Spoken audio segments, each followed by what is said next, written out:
ওসমান হাদিকে গুলির ঘটনার পরপরই এই দুই ছবি নিয়ে সন্দেহ বাড়তে থাকে। একটা ছবিতে দেখা যায় কালো জ্যাকেট এবং মাস্ক পরে হাদির পাশেই বসে আছে, অন্যরা হাত মিলিয়ে চলে যাচ্ছেন। কিন্তু হাদির পাশে বসে থাকা এই যুবককে সন্দেহ তৈরি হয় আরেকটা ছবি দেখে। গায়ে কালো পাঞ্জাবি, কালো মাস্ক, গলায় চাদর এবং পরনে জিন্স প্যান্ট ছিল।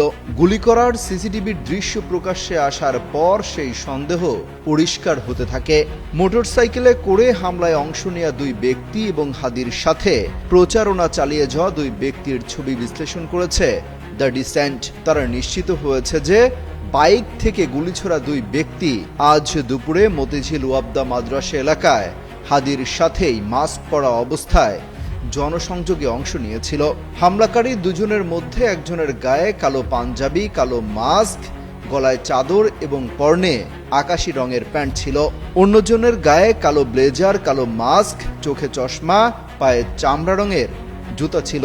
হামলাকারী দুই বাইক আরোহীর পোশাকের সাথে জনসংযোগে অংশ নেওয়া ওই দুই ব্যক্তির পোশাক হুবহু মিলে যায়। তারা আসলে কারা তা এখনো নিশ্চিত হতে পারেনি প্রশাসন। এমনকি কি উদ্দেশ্যে হামলা চালানো হয় তা নিয়েও কোনো তথ্য পাওয়া যায়নি।